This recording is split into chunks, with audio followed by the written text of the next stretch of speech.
A father abandoning his disabled daughter at a bus stop. A 7-year-old child left with nothing but a paper backpack, a worn-out teddy bear, and a metal brace holding her fragile leg in place. What began as a tragedy, a man crushed under grief, debt, and a guilt he could no longer outrun, would become a journey of redemption, compassion, and a second chance no one could have predicted. The bitter December wind slices through the abandoned bus stop like ice, rattling the rusted bench where a small figure sits motionless. Emma sits curled into herself, pressing her torn backpack against her chest, her tiny fingers locked around her teddy, its fur matted, its left eye missing, its stuffing peeking out like a wound. Her leg brace catches the flicker of the dying streetlight, gleaming each time she shifts, each creak echoing louder in the cold silence. She's been waiting for 3 hours. 3 hours of staring down the road where her father disappeared. 3 hours of whispering into her teddy, "He's coming back. He has to." But the only answer is the bitter wind and the distant sound of cars, each one passing a little girl nobody stops for. And far away on a deserted highway, her father drives into the darkness with tears streaking down his cheeks, gripping the wheel so hard his knuckles turn white. He keeps repeating the lie he hopes will numb the guilt. I had no choice. I had no choice. But deep inside, he knows he didn't just break a promise. He broke the one heart that still believed in him. And this is where the real story begins. The room where it all began glowed like a dying fire, shadows trembling on the walls of St. Catherine's Hospital, almost as if even the light knew how hard this story was about to get. What began as a father's desperate attempt to save his daughter would become a betrayal so devastating it would haunt 2 lives forever. But what happened next at that frozen bus stop, not a single soul saw coming. Before we begin this journey, tell me in the comments, what time is it where you're watching from? And if you love emotional, human-centered stories that stay with you long after they end, hit subscribe so you never miss another story that touches the heart. Now, to understand how a father could walk away from his own daughter, we need to rewind. 6 months earlier, Gray Mitchell's world still makes sense. He's 32, works as a mid-level accountant at Henderson and Associates, and lives in a modest 2-bedroom apartment in Wintercrest Heights with his daughter Emma. His wife, Catherine, died when Emma was 2, cervical cancer that spread faster than hope could follow. The grief nearly destroyed him, but Emma became his reason to keep breathing. Every morning follows the same routine: oatmeal with brown sugar, Emma's favorite cartoon playing softly while she giggles, Gray braiding her hair even though he's terrible at it. She never complains. She just smiles up at him with Catherine's eyes and says, "It's perfect, Daddy." Then comes the fall. Emma's playing at Riverside Park on a Saturday afternoon in late May when she trips over a tree root. It's such a small thing. Kids fall all the time, but when Gray picks her up, her left leg hangs at an angle that makes his stomach drop. The emergency room doctor looks grim. X-rays, blood tests, a specialist called in at 9 p.m. Dr. Helena Vargas sits across from Gray in a consultation room that smells of antiseptic and fear. "Mr. Mitchell, Emma has osteosarcoma, bone cancer. It's aggressive, and it's already spread to her femur. We need to start treatment immediately." The words hit like bullets. "Treatment?" Gray's voice cracks. "What kind of treatment?" "Chemotherapy, possibly surgery to reinforce the bone with a titanium brace. Without it, she could lose the leg entirely. With it, Dr. Vargas pauses. We're looking at 12 to 18 months of intensive care. The survival rate is 70% if we act now. Gray doesn't hear the percentage. He only hears the price. $950,000 in total treatments, most of which his insurance won't cover. His savings account holds $8,300. He makes $52,000 a year. He nods anyway, because what else can a father do? The next 4 months become a blur of hospital corridors and second mortgages. Gray sells everything: the car, Catherine's jewelry, the furniture. He takes a third job delivering pizzas from 11 p.m. to 3 a.m. He sleeps 4 hours a night. Emma gets thinner. Her hair falls out in clumps. The brace gets installed in August, a reinforced support brace locking her leg painfully straight, clicking with every step she takes. But she's alive. By October, the debt reaches $347,000. Collections agencies call 17 times a day. Gray stops answering. His landlord serves an eviction notice. Henderson and Associates lets him go after he misses 3 weeks of work. And then, on November 12th, Dr. Vargas delivers the news that breaks him completely. The cancer's in remission, Mr. Mitchell. Emma's going to make it. Gray collapses against the hospital wall and sobs. Relief floods through him like medicine. She's going to live. His little girl is going to live. Then the billing department sends the final invoice, $603,000 still outstanding, due within 60 days, or legal action will commence. Gray stares at the number until it stops making sense. That night, he sits in the dark of their nearly empty apartment, Emma asleep in the next room, and realizes he's out of options.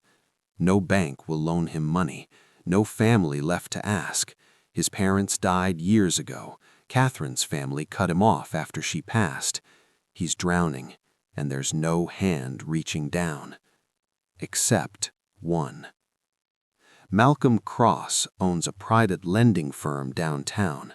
Gray heard about him through a desperate coworker years ago, the kind of lender who doesn't ask questions but demands absolute loyalty. Gray calls at 2 a.m. Malcolm answers on the first ring. "How much do you need?" $600,000. "And what are you offering as collateral?" Gray looks toward Emma's room. His hands start trembling. "Whatever you need." Malcolm's silence stretches for 10 seconds. Then, "Come see me tomorrow, alone." The impossible choice. Malcolm Cross's office sits on the 14th floor of the gray stone building downtown, all dark wood and tinted windows. He's 58, silver-haired, wearing a suit that costs more than Gray's yearly rent. He doesn't smile when Gray enters.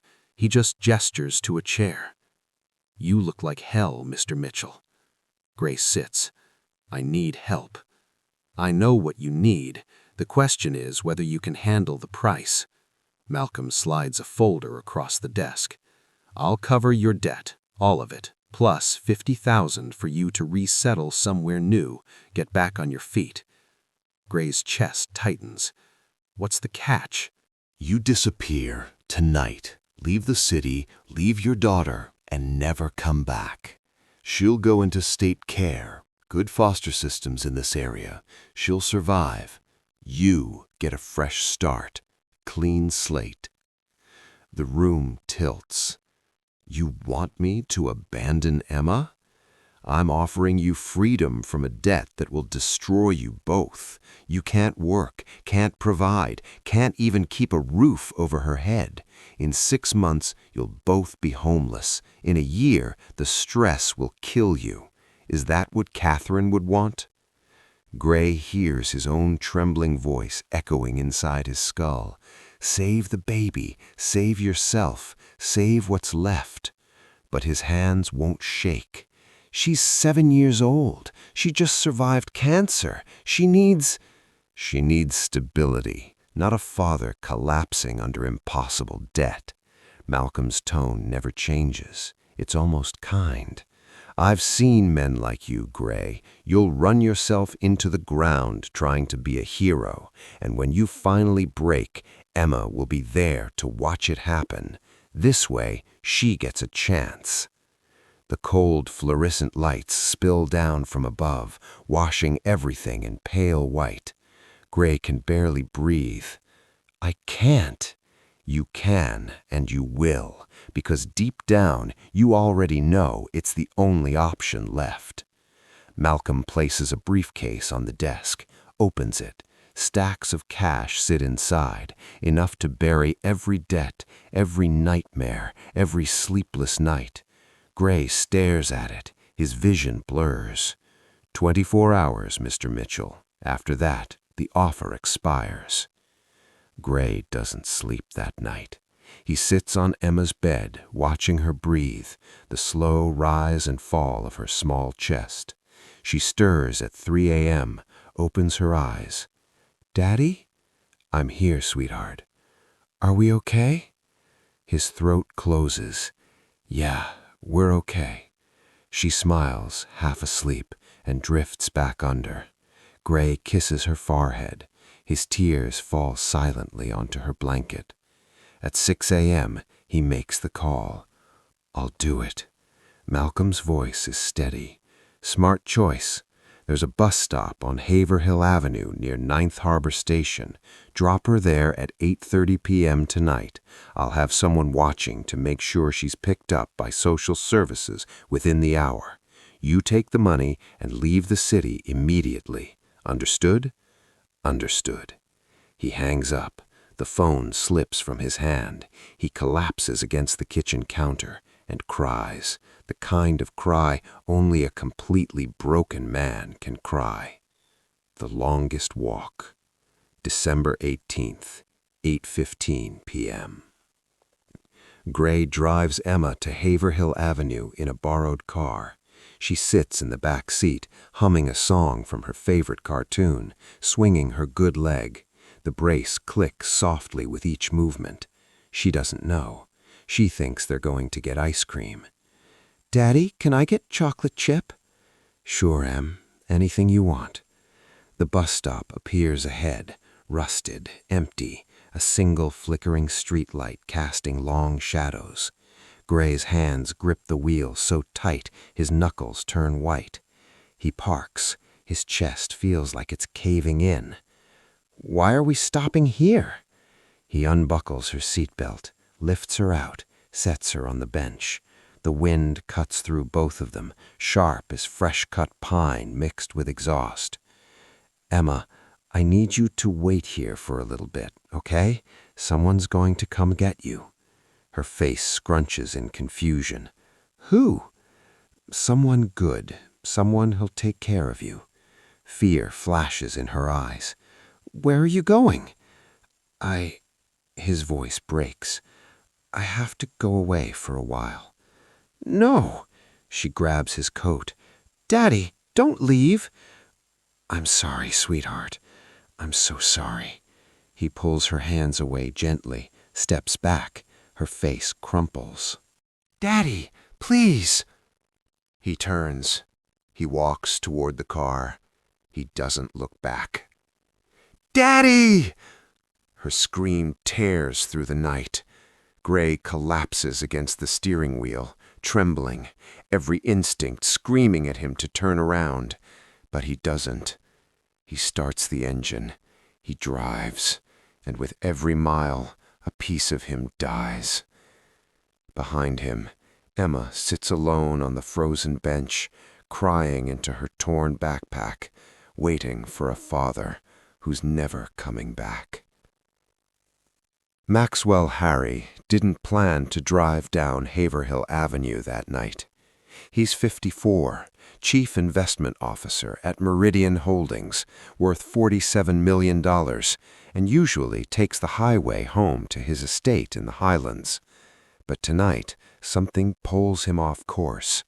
maybe instinct, maybe fate. His black Mercedes glides through the industrial district when his headlights catch a small figure huddled at a bus stop. He slows, squints. A child, alone, at 9 p.m. in December? Maxwell pulls over immediately, steps out into the bitter wind. As he gets closer, he sees her, a little girl with a leg brace, shivering violently, tears frozen on her cheeks. His heart stops. "Hey, are you okay?" Emma looks up. Her eyes are red, swollen. "My daddy left." "Left? Where did he go?" "I don't know." Her voice is so small. "He said someone would come get me, but nobody came."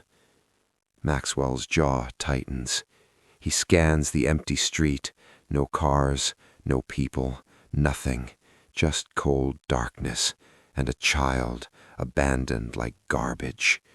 Something old and familiar twists in his chest. He knows this feeling. He's carried it for 12 years. "What's your name?" "Emma." "Emma, I'm Maxwell. How long have you been here?" "I don't know. A long time." He crouches down to her level, sees the leg brace, the thinness of her frame, the exhaustion in her face, and suddenly he's somewhere else entirely, standing in a hospital room in 2013, holding his daughter Lily's hand while machines beeped their final song. Leukemia, acute myeloid. She was 8. He had all the money in the world, and it didn't matter. She died anyway. Maxwell blinks back to the present. His hands are shaking. "Emma, you can't stay here. It's too cold. Will you let me take you somewhere warm?" She hesitates. "My daddy said—" "Your daddy's not here, and you're freezing. I promise I'm going to help you, okay?"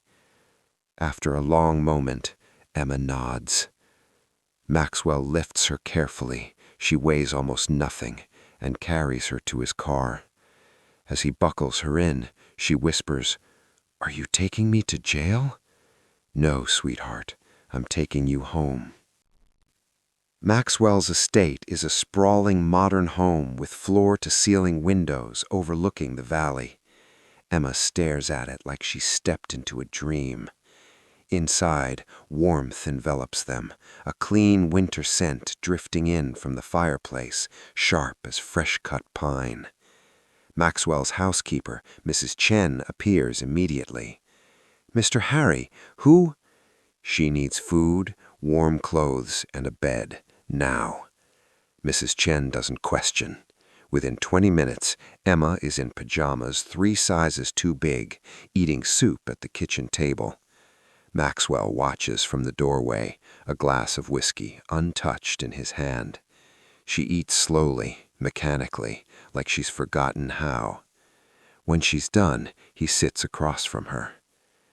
"Emma, I need to ask you some questions. Can you tell me your last name?" "Mitchell." "And your father's name?" "Gray Mitchell." Maxwell pulls out his phone, types quickly. Within minutes, his private investigator sends back a file. Gray Mitchell, 32, recently unemployed, $347,000 in medical debt tied to pediatric cancer treatment for daughter Emma Mitchell, age 7. Last known address, evicted November 30th. Current whereabouts, unknown. Maxwell's blood turns to ice. This man took his daughter through hell to save her life, and then abandoned her when the weight became too much. He looks at Emma. "Your dad, did he tell you why he left?" She shakes her head. Fresh tears spill. "He just said he was sorry." Maxwell closes his eyes. He knows the guilt. He knows the urge to run. He knows what it feels like to stand at the edge of impossible choices and realize there's no good answer. When Lily died, he spent 2 years drowning in whiskey and regret, pushing everyone away because the pain was too sharp to share. But someone saved him. Dr. Helen Reyes, his therapist, who sat across from him week after week and refused to let him disappear. She taught him something crucial. Grief demands to be felt, but it doesn't get to write the ending. Maxwell opens his eyes. Emma, your dad made a mistake, a really big one. But I think he was trying to save you the only way he knew. Sometimes broken people do broken things. She looks at him with Catherine's eyes. So much pain for someone so young. Is he coming back? I don't know. But I'm not going anywhere. And tomorrow we're going to figure this out together. Okay? Emma nods, exhausted. Mrs. Chen takes her to the guest room. Maxwell stands alone in his kitchen, staring at his phone, and makes a decision that will change everything. He's not calling the police. He's calling his lawyer. The first week is chaos. Maxwell hires a full medical team to evaluate Emma, physical therapy for the brace, counseling for the trauma, nutritional support to rebuild her strength. Dr. Sarah Lynn, the pediatrician, delivers her assessment on day 3. She's malnourished, emotionally fragile, but physically stable. The cancer's in full remission. With proper care, she'll recover. But recovery isn't linear. Emma wakes up screaming most nights, calling for her father. Maxwell sits with her in the dark, holding her hand, whispering that she's safe. Some nights she believes him. Other nights she cries until exhaustion pulls her under. Tiny breakthroughs buried under crushing setbacks, like the nights Emma sobs for a father who never came back, and the therapy sessions where progress feels like walking through mud. Dr. Reyes works with her twice a week. After the 4th session, she pulls Maxwell aside. She's carrying survivor's guilt. She thinks her illness caused her father to leave. It's going to take time to undo that. How much time? However long it takes. Maxwell nods. He has time and money and something else, a need to do this, to prove that love doesn't have to end in loss. Christmas approaches. Emma asks if her father will come back for it. Maxwell's heart breaks. I don't think so, sweetheart. She goes quiet for the rest of the day. On December 24th, Maxwell takes her shopping. They walk through the mall, her brace clicking with every step, and she stares at the lights like they're magic. He buys her everything she looks at: dolls, books, a purple winter coat. At the checkout, she grabs his hand. Why are you being so nice to me? Maxwell kneels down. Because a long time ago, I had a daughter. And she got sick just like you, but she didn't make it. And when she died, I thought I'd never feel anything good again. But you remind me that maybe I can. Emma's eyes fill with tears. I'm sorry your daughter died. Me too, but I think maybe she sent me to find you, so neither of us would be alone. She hugs him, and for the first time since Lily died, Maxwell feels like he's breathing again. January 14th, 6:30 p.m. The doorbell rings. Maxwell's in his study, reviewing adoption paperwork. His lawyer's been preparing the case for weeks. Emma's legally still under state jurisdiction, but Maxwell's filed for emergency guardianship. The hearing's set for February 2nd. Everything's moving forward. Then, The doorbell rings again. Mrs. Chen answers. A man's voice drifts through the hallway, rough, desperate. "I need to see Emma, please." Maxwell's blood freezes. He walks to the foyer. Standing in the doorway, looking 20 years older than his file photo, is Gray Mitchell. Unshaven, gaunt, trembling. His eyes are hollow. "You." Gray looks up. "Is she here? Is Emma here?" Maxwell steps between him and the house. "You don't get to ask that." "Please, you abandoned your daughter at a bus stop in December. She sat there for 3 hours, alone, freezing. Do you have any idea what that did to her?" Gray's face crumples. I know what I did. I just couldn't see another way. The debt, the pressure. You thought running would solve it. You're a coward."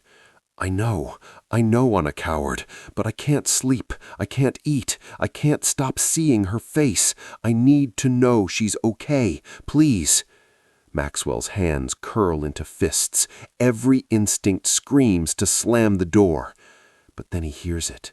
Small footsteps behind him. He turns. Emma stands at the top of the stairs, staring down at her father. "Daddy?" Gray's knees buckle. "Emma, sweetheart." She doesn't move, just stares, and Maxwell sees it in her eyes. Not joy, not relief, fear. Emma backs away slowly. "Why did you leave me?" Gray tries to step forward. Maxwell blocks him. "Don't." "Emma, I'm sorry. I'm so sorry. I thought I was helping. You left me." Her voice rises, shaking. "I waited and waited, and you didn't come back." She's crying now, hard, her whole body trembling. Maxwell moves toward her instinctively, scoops her up. She buries her face in his shoulder. Gray stands frozen, watching the daughter he abandoned find comfort in another man's arms. "I think you should go," Maxwell says quietly. "Please, just let me—" "No, you don't get to walk back in and break her again. You made your choice. Live with it." Gray's face goes pale. "I'm her father. Biology doesn't make you a father. Showing up does. And you didn't." For a long moment, Gray just stands there. Then, slowly, he nods. Tears stream down his face. "Take care of her, please."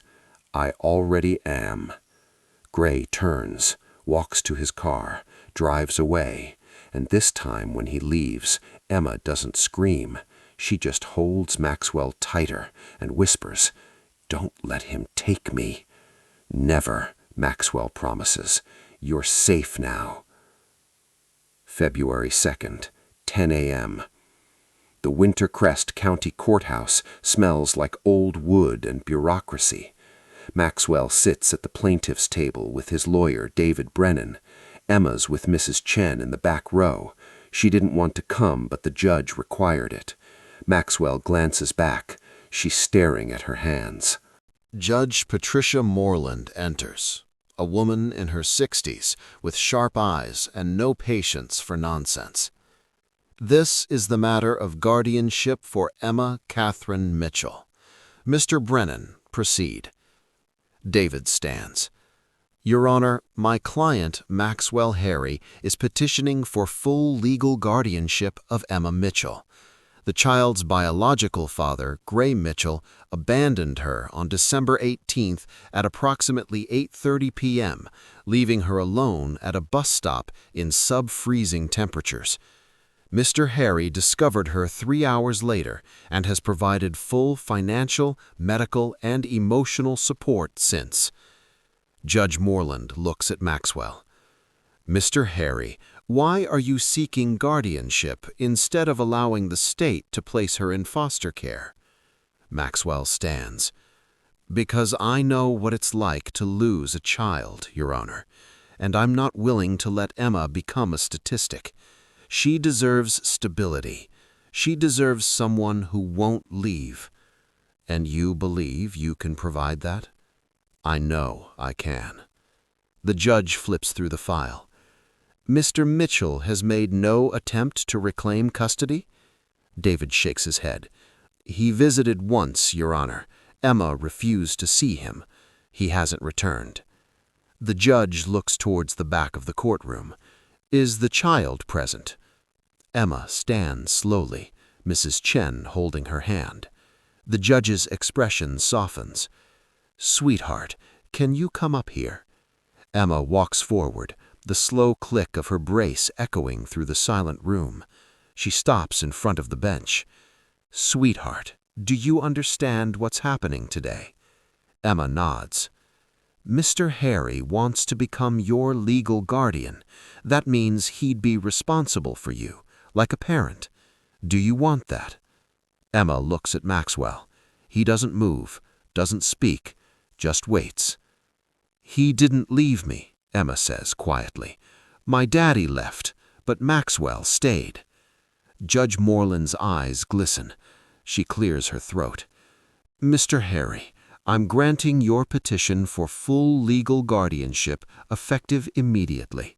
Emma will remain in your care. The gavel falls. Maxwell closes his eyes. Relief floods through him so completely he almost can't breathe. Emma runs to him, awkward, limping, but running. He catches her, lifts her, holds her like she's the most precious thing in the world. We're a family now, he whispers. Promise? Promise. December 25th, 1 year later. Snow falls softly outside Maxwell's estate, blanketing the valley in white. Inside, the house glows with warmth. A massive tree in the living room, presents stacked underneath, the smell of cinnamon rolls baking. Emma sits on the floor in her new purple pajamas, tearing into gifts with the kind of wild joy only an 8-year-old can muster. Maxwell watches from the couch, coffee in hand, Mrs. Chen beside him, knitting quietly. Emma's brace is gone now, removed in August after the bone healed completely. She still limps slightly, but Dr. Lin says it'll fade with time. Maxwell, look, Emma holds up a snow globe. It has a castle. That's beautiful, Em. She runs to him, hugs him tight. This is the best Christmas ever. Yeah? Yeah, because you're here. Maxwell's chest tightens. He kisses the top of her head. I'm not going anywhere. Later, after presents and breakfast and a snowball fight in the yard, Emma finds Maxwell in his study. He's looking at a photo on his desk. Lily, age 7, smiling at the camera. Emma climbs into his lap. Is that your daughter? Yeah, that's Lily. She's pretty. She was. You remind me of her sometimes. Emma studies the photo. Do you think she's happy that I'm here? Maxwell's throat closes. I think she's the reason you're here. Emma nods slowly. Then, carefully, she takes the frame and sets it next to a newer photo, one of Emma and Maxwell at the courthouse, laughing. She steps back, admiring them together. Now we're all a family. Maxwell can't speak. He just pulls her close and holds on. March 3rd, 2 years after the bus stop. A letter arrives addressed to Emma. No return address. Maxwell almost throws it away, but Emma sees it first. Who's it from? Maxwell hesitates. I don't know. Do you want to open it? She nods. Inside a single handwritten page. Emma, I don't expect you to forgive me. I don't deserve it. But I need you to know that leaving you was the worst thing I've ever done. I thought I was saving you from my failures. Instead, I became the failure. I'm getting help now. Therapy. Working with people who lost their way like I did. I have a job again. I'm paying off my debts slowly. I'm trying to become someone you could be proud of. I'm not asking to see you.